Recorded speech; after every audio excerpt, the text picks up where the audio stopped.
Jadi kita akan belajar memahami dan menerapkan. Ingat, kita belajar ya. Sebelumnya saya ucapkan kepada Bapak Ibu guru hebat, selamat datang guru hebat. Mari kita bekerja sama, berkolaborasi dan saling mendukung demi mewujudkan budaya positif di sekolah kita yang tercinta, SMP Negeri 7 Mataram. Karena budaya positif ini tidak akan berjalan ketika kita melangkah sendiri-sendiri ya. Apalagi sekolah kita adalah sekolah yang luar biasa gendut. Gendut kan ya, kayak saya. Oke. Beberapa konsep utama yang ada di dalam modul budaya positif atau yang akan saya sampaikan diantaranya adalah perubahan paradigma belajar. Tadi ini sudah disenggol sama Bapak ya, Bapak Kepala Sekolah mengenai bahwa paradigma belajar kita ini sudah mulai geser nih dari K13 menjadi Merdeka Belajar. Kemudian ada disiplin positif, kebutuhan dasar manusia, motivasi perilaku, posisi kontrol restitusi, keyakinan kelas, dan segitiga restitusi. Tadi sudah banyak yang dibahas di depannya sama Bu Lami. Oke, kita mulai dengan pembelajaran dengan paradigma baru. Apa sih ini ya? Mungkin semuanya tuh pernah dengar Merdeka Belajar, Merdeka Belajar, Merdeka, Merdeka. Tapi apa? Ya. Nah, jadi ini ya, menurut saya tuh seperti ini.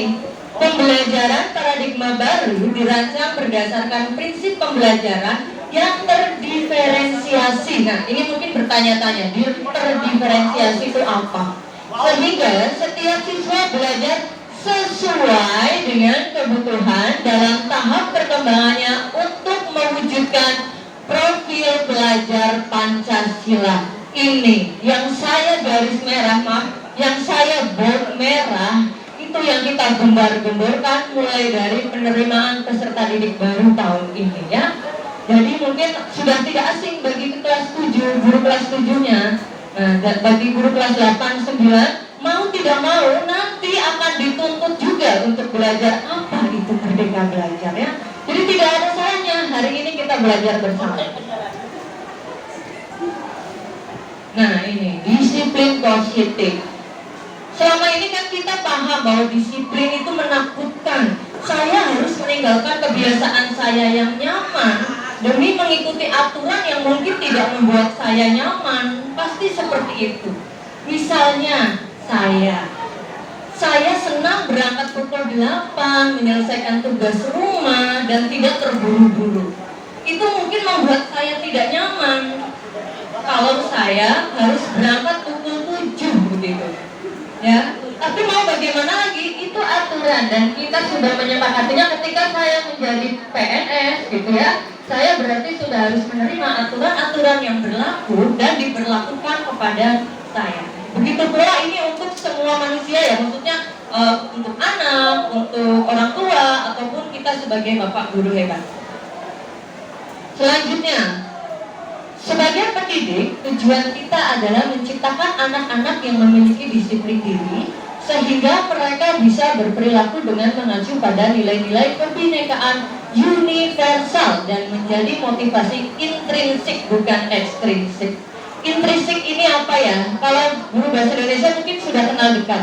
Nah, kalau dalam bidang disiplin positif, intrinsik itu yang ada di dalam diri kita. Jadi ketika kita berdisiplin, itu datang dari diri kita. Saya datang jam 7, ya karena saya butuh. Saya harus melakukan itu, bukan karena alasan-alasan di luar dari diri saya atau alasan ekstrinsik. Disiplin positif merupakan salah satu cara penerapan disiplin yang bertujuan untuk memberdayakan anak tanpa sogokan, hukuman maupun ancaman.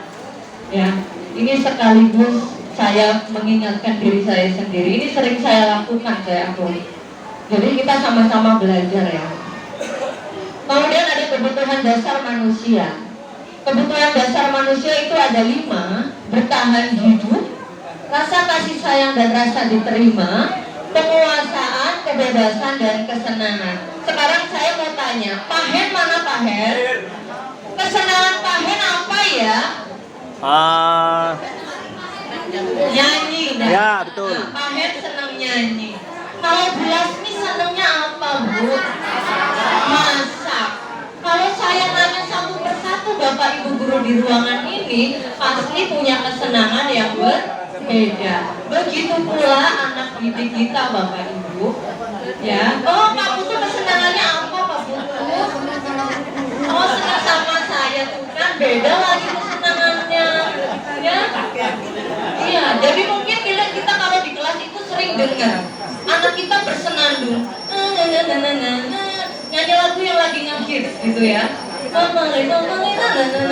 Pada saat pembelajaran itu kesenangan mereka Bapak Ibu guru. Salah tidak? Kesenangannya tidak salah. Yang salah adalah di mana dan kapan dia melakukannya. Ya, begitu pula bertahan hidup, rasa kasih sayang, penguasaan, kebebasan dan kesenangan. Oke, sekarang kita mundur beberapa menit dari sekarang. Kejadian di lapangan tadi, perkelahian mungkin ya. Itu kira-kira kebutuhan dasar manusia yang mana di antara 5 ini? Hah? Bisa. Kebebasan bisa. Penguasaan lebih bisa. Karena apa? Mereka punya, setiap manusia pasti punya keinginan untuk menjadi pemimpin sebenarnya dan menguasai sesuatu. Caranya bagaimana? Berbagai macam cara Bapak Ibu. Anak kita belum tahu cara yang baik itu mana. Itulah tugas kita, menuntut mereka dari hukuman. Ini contohnya ya. Murid melakukan disiplin diri karena takut dihukum. Ya, misal, kenapa kamu tiba-tiba potong rambut? Saya takut nanti rambut saya dijemput terus dipukul. Kamu kenapa tiba-tiba mengerjakan PR? Kan kemarin-kemarin nggak pernah. Iya, soalnya kalau saya nggak mengerjakan PR nanti saya disuruh loncat-loncat 50 kali. Misal ya, begitu. Jadi anak-anak itu punya motivasi melakukan sesuatu, baik kebaikan maupun keburukan. Yang kedua, mendapatkan imbalan atau penghargaan dari orang lain. Murid melakukan disiplin diri karena ingin mendapatkan imbalan. Contohnya nilai yang bagus. Nilai yang bagus mungkin Bu, saya bantu ya bawa bukunya setiap hari misalnya. Tapi tidak semua murid sadar dari dalam hati, siapapun melakukan apapun dari dalam hati, itu namanya kita sudah termotivasi secara intrinsik dari dalam diri. Nah ini, konsep disiplin dengan identitas gagal. Identitas gagal maksudnya tidak mendukung identitas seorang anak untuk tumbuh berkembang sesuai dengan potensinya ya Bapak Ibu. Yang pertama ada hukuman. Hukuman ini menyakitkan pasti. Membuat tidak nyaman? Iya.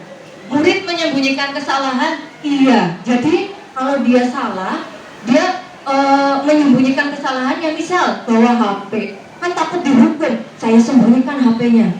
Ada di kotak literasi, di laci, di tas teman, yang disembunyikan. Mereka tidak mau jujur. Ada murid menjadi rendah diri. Ingat tidak Bapak Ibu, mungkin kita pernah bukan mengolok, apa ya, kalau anak salah diminta ke depan kelas terus kita memarahinya. Nah, ini berpotensi untuk menjadikan murid rendah diri. Jadi minder. Dia karakternya dibunuh di depan teman-temannya. Dan ini tidak terjadi pada murid saja ya Bapak Ibu guru, siapapun pasti pernah mengalami. Yang kedua, kenapa penghargaan dianggap sebagai identitas gagal?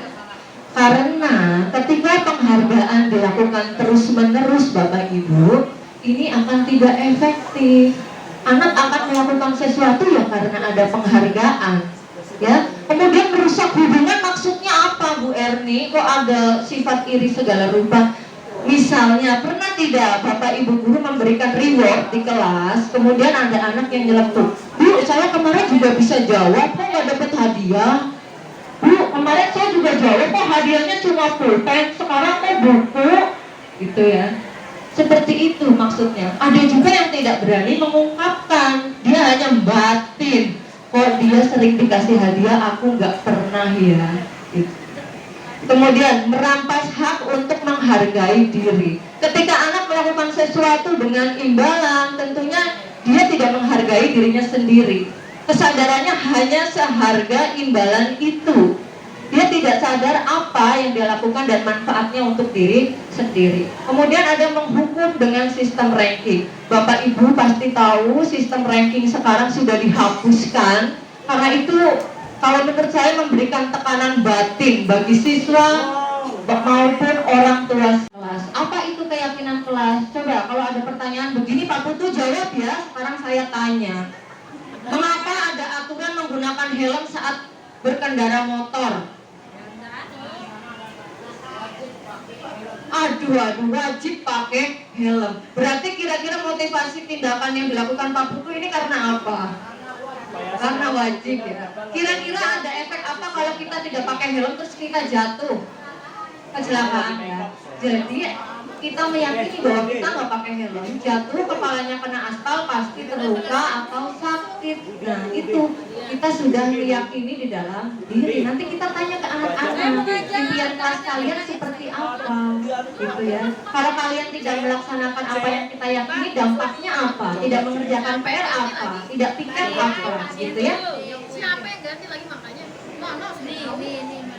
Nah, kalau langkah membuat keyakinan kelas, yaitu nanti kita harus diskusi dengan anak-anak. Kita tidak boleh membuat sendiri, tapi yang harus dilaksanakan adalah anak didik kita. Ini segitiga restitusi, diantaranya validasi tindakan pertama, menstabilkan identitas dan menanyakan keyakinan. Tadi sudah dijelaskan oleh Bulan. Ini kesimpulan yang bisa saya ambil ya Bapak Ibu. Dalam penerapan disiplin positif, hendaknya guru memiliki standar kepribadian, profesional, dan sosial yang baik, di mana guru mampu berefleksi dalam posisi kontrolnya saat ini. Bagaimana perjalanan guru sebagai among, posisi manajer atau penuntun, yang menuntun murid menjadi insan yang mandiri, merdeka, dan bertanggung jawab. Ini adalah bunyi dari standar nasional pendidikan ya. Nah, selesai. Terima kasih.